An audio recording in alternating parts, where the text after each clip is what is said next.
চাউল বড়া হয়ে গেছে, চাউল বরিয়া আর সুঙ্গা রাখাও তখন চাউলের সুঙ্গার ভিতর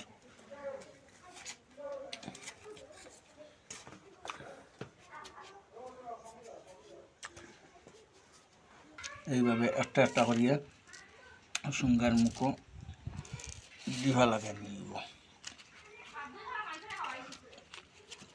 ওই লগে আপনার সিলেটি সুঙ্গা ফুড়া, তো সুঙ্গা বস্তি করিয়া এইভাবে আনি রাখলায়, রাখি আগুন বালা করে দিয়া উল্টাই পুল্টাইয়া আগে দিয়ে করে দিয়া বালা করে দিয়া আগুন ফুরাইয়া। ওই দেখুন সুঙ্গা ফুড়ার কত মানুষ।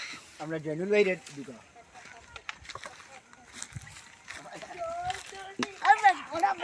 দেখুন সুঙ্গা ফুড়ার এটা লুকলস্কর। আসলে এই সুঙ্গা ফুড়াটা ওর আমরা সিলেটি ঐতিহ্য ধরিয়া রাখার লাগিয়া সুঙ্গা ফুড়িয়ার, কারণ এক সময় হইলে এটা বাচ্চারা বুলি দিব গিয়া সুঙ্গা ফুড়া কি জিনিস। যে পর্যন্ত মানুষ আর্টিফিশিয়াল হইতরা সফিস্টিকেটেড হইতরা, এক সময় সুঙ্গা ফুড়া জিনিসটা বুলি দিব গিয়া। সুঙ্গা ফুড়া, আলু ফুড়া, খাটল বেশি বাজা, এটা নিয়মিত গিয়ে আপনার পরবর্তী যারা আছে তারা শিখাইয়া এটা।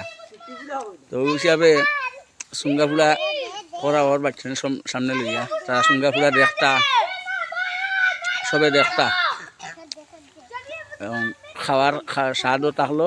আর লগে সিলেটি ঐতিহ্য যেটা সুঙ্গা ফুড়া এটা ধরিয়া রাখা। এটা মাত্র সিলেট ছাড়া সিলেট অঞ্চলের সব জায়গাত পাইতা না, আপনি মৌলভীবাজার গেলে পাইবা। আর এদিকে আমরা ভারতও পাইবা, আপনার করিমগঞ্জ, হাইলাকান্দি, শিলচর বাই নাই, ত্রিপুরা তো পাইতা নাই আপনি সম্ভবত। আর এদিকে তো আপনি সিলেট গেলে একমাত্র সিলেট বিভাগের মৌলভীবাজার পাওয়া যায়, কুলাউড়া সুলাউড়া তো চাইতো, কিন্তু বিয়ানীবাজার গোলাপগঞ্জ এই সাইটো এটা ছাড়ি গেছে এতিয়া। দেখেন দেখুন সিলেটি হাত করা সিলেটি সুঙ্গা ফুড়া, এটা হইল সিলেটের ঐতিহ্য। অন্যান্যরা অন্যভাবে করে, কিন্তু হয়তো অন্য কোনো উৎসবও খায়, কিন্তু সিলেটি বাঙালি, হিন্দু, মুসলমান সারায়।